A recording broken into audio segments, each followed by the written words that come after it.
వకీల్ సందర్భంగా రేట్లు పెంపకంలో ప్రభుత్వం అంగీకరించకపోతే పెద్ద యాగి చేశారు.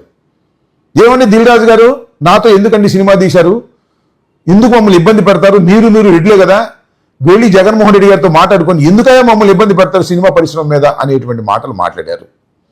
అంతేకాకుండా ఎందుకంటే రాజకీయం మాకు ప్రత్యర్థి కదా, అందువల్ల చిరంజీవి గారిది ఒక క్లిప్పింగ్ పట్టుకొని చిరంజీవి గారిని అవమానించారు, చలనచిత్ర సీమనే అవమానించేశారు అనేటువంటి ప్రచారాన్ని సమయం దొరికినప్పుడల్లా పవన్ కళ్యాణ్ గారు చేశారు.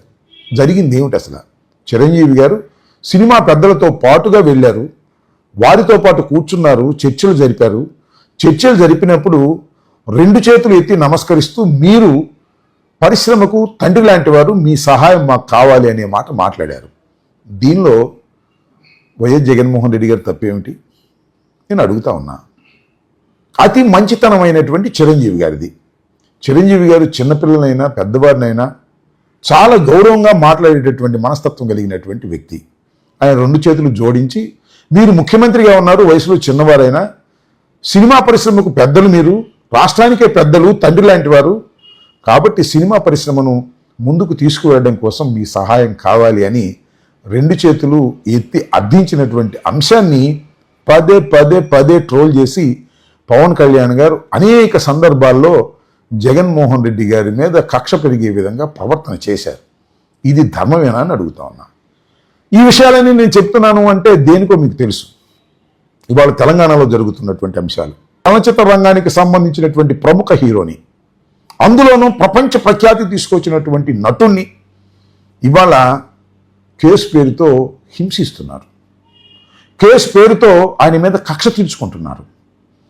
ఆయన చేసిన తప్పేమీ లేదు.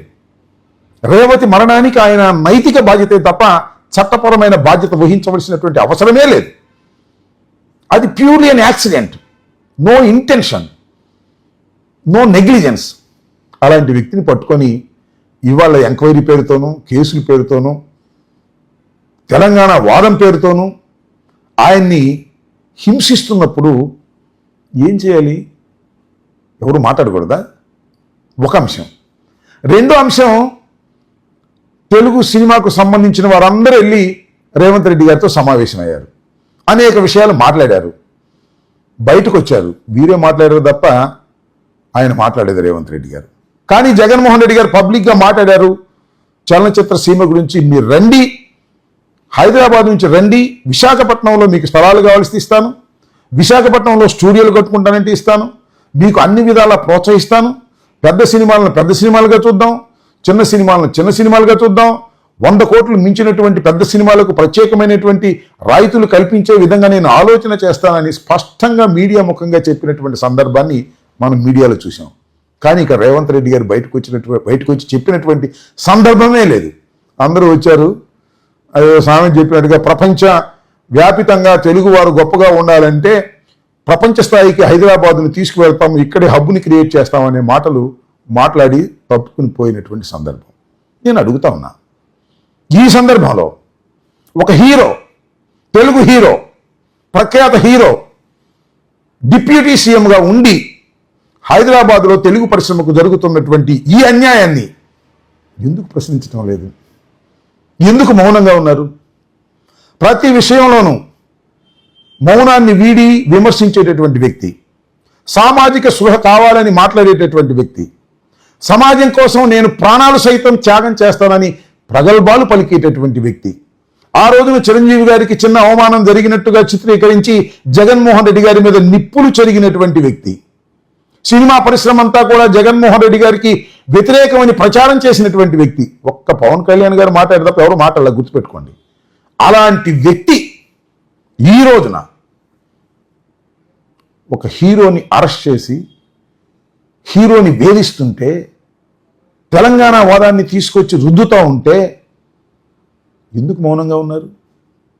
చెప్పండి, జస్ట్ ఆస్కింగ్, సమాధానం చెప్పండి. ముఖ్యమంత్రి గారు, హీరో గారు ఎందుకు మౌనంగా ఉండిపోయారు? ఎవరైనా ప్రెస్ మీట్లు అడిగినా అది కాదులే మనం వేరే మాట్లాడదాం అని ఎందుకు తప్పుకుపోతున్నారు? ఇంత మౌనం మీకు తగునా అని అడుగుతా ఉన్నా. మీ మౌనం వెనుక అనేక అర్థాలు గోచరిస్తున్నాయి. మీ మౌనం వెనుక అసూయ ఉంది, కుళ్ళుంది, కుట్రుంది, కుతంత్రం ఉంది, అన్యాయం ఉంది అని ఈ సందర్భంగా నేను చెప్పదలుచుకున్నాను. ఇక్కడ నాకు సేయింగ్ గుర్తొస్తుంది. 6 మాసాలు సావాసం చేస్తే వాడు వీడవుతాడు, వీడు వాడవుతాడు అని. 6 మాసాలు మీరు కూటమి ప్రభుత్వంతో చంద్రబాబుతో కలిసి మీరు ప్రయాణం చేయటం వల్ల చంద్రబాబు దగ్గర ఉన్నటువంటి లక్షణాలన్నీ మీకు ఆవరించాయి. అందుకనే మీరు మౌనంగా ఉండిపోయారు అనేది చాలా స్పష్టంగా అర్థమవుతుంది.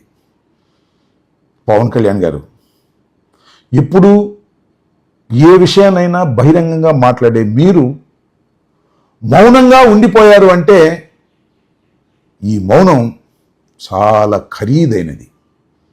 ఈ మౌనానికి మీరు చరిత్రలో భారీ మూల్యాన్ని చెల్లించవలసినటువంటి